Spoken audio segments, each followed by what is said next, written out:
मेरठ में जो हुआ वो हम सब ने देखा। अब खबर राजस्थान की राजधानी जयपुर से। घटनाक्रम तकरीबन एक जैसा है। एक शादीशुदा जोड़ा है, पत्नी को किसी तीसरे से मोहब्बत हो जाती। पति को जब इसके बारे में पता चलता तो पत्नी के प्रेमी से मिलने जाता। आरोप है कि दोनों के बीच बहस होती, फिर हाथापाई। इसके बाद पत्नी और प्रेमी मिलकर पति को जान से मार देते, शव को बोरे में भरकर जंगल ले जाते, वहां उसे जला देते। पूरा घटनाक्रम हम आपको बताएंगे, लेकिन उससे पहले कुछ सवाल हैं जिनके जवाब ढूंढने ज़रूरी हैं, हमारे लिए भी और आपके लिए भी। एक रिश्ता जिसे कई रीति रिवाजों के बाद हम नाम देते हैं, उसका अंत किसी एक की हत्या के साथ कैसे हो सकता है?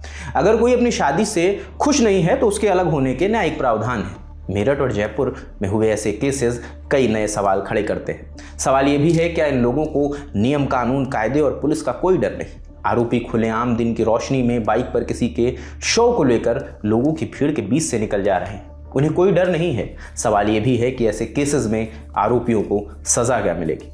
अब आपको पूरा घटनाक्रम बताते हैं। इस सब की शुरुआत 15 मार्च दोपहर तकरीबन 4 बजे हुई।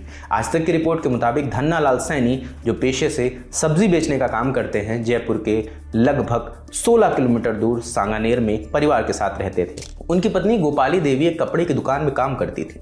15 मार्च को धन्ना लाल घर से कहीं जाने के लिए निकले, लेकिन शाम तक लौटे नहीं। उनका मोबाइल बंद था। 2 दिन बाद 17 मार्च को दोपहर धन्ना लाल के भतीजे देवीलाल ने चाचा की गुमशुदगी की रिपोर्ट पुलिस में दर्ज कराई। इसके एक दिन पहले ही पुलिस को जयपुर हाईवे के किनारे एक अधजला शव मिला था। पुलिस ने उसकी शिनाख्त देवीलाल से करवाई। शव उसके चाचा धन्ना लाल का था। पुलिस ने बताया कि पहले धन्ना लाल का गला घोंटकर उसकी हत्या की गई है, उसके बाद शव को जलाया गया है। पुलिस ने मामले की जांच शुरू की। आसपास के सीसीटीवी फुटेज खंगाले गए। पुलिस ने पत्नी गोपाली देवी से भी पूछताछ की।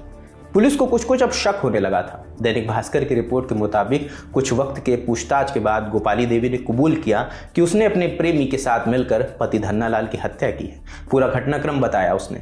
हालांकि घटनाक्रम समझने से पहले एक शख्स से आपकी पहचान करवा देते हैं, वरना कहानी समझना थोड़ा मुश्किल हो जाएगा। नाम है दीनदयाल, उस कपड़े की दुकान का मालिक जहां गोपाली देवी नौकरी करती थी। पुलिस पूछताछ में गोपाली देवी ने बताया, मैं 15 साल से दीनदयाल के साथ प्रेम संबंध में हूँ। पति धन्ना लाल को बताया था मैंने कि मैं एक दुकान पर काम करती हूँ। पति सब्जी बेचने का काम करता था। मेरे काम के बारे में पता करने के लिए 15 मार्च शाम 4 बजे वो सांगानेर में कसीदों वाली गली दीनदयाल की दुकान पहुंचा। उसे हम दोनों पर शक था। इसके बाद हम दोनों ने मिलकर उसकी हत्या का प्लान बनाया। हमने उसे धोखे से दुकान के ऊपर वाली दूसरी दुकान पर ले गए। वहां उस पर लोहे के पाइप से उसके सिर पर वार किया, रस्सी से उसका गला घोंट दिया। इसके बाद शव को प्लास्टिक के बोरे में डालकर बाइक से रिंग रोड नेवटा पुलिस के नज़दीक भैरूजी मंदिर के पास ले गए। पहचान छिपाने के लिए शव को बोरे समेत पास के जंगल में फेंक कर आग लगा दी। मामले का एक सीसीटीवी फुटेज भी सामने आया है। फुटेज में दीनदयाल और गोपाली देवी एक बोरे को बाइक से ले जाते हुए नजर आ रही हैं। पुलिस ने दोनों आरोपियों को गिरफ्तार कर लिया है। डीसीपी साउथ दिंगद आनंद मामले की जानकारी देते हुए बताते हैं कि आरोपी दीनदयाल गोपाली देवी से 9 साल छोटा है। जो घटनाक्रम इस तरह से सामने आया है कि जब सिर पे वार किया गया था तो मृतक बेहोश हो गया था, परंतु उसकी हत्या करने के इरादे से उसके बाद उसको स्ट्रेंगुलेट करके गला घोंट करके मौत के घाट उतारा गया।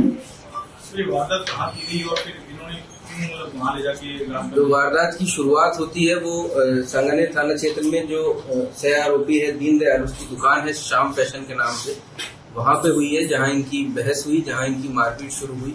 उसके बाद डेड बॉडी को और साक्ष्यों को नष्ट करने के लिहाज से एक सुनसान इलाका जो मुहाना थाना क्षेत्र में पड़ता है, नेवटा गांव में, वहां उसको डंप किया।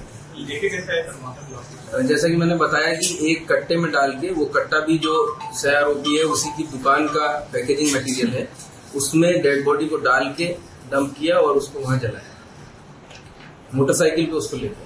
जिन सवालों का जिक्र हमने शुरू में किया था उनका जवाब मिलना भी बाकी है। इन सवालों पर आप क्या सोचते हैं, हमें कमेंट सेक्शन में जरूर बताएं। कैमरे के पीछे रमन है, मेरा नाम रजत है। देखते रहिए ललन टॉक। शुक्रिया।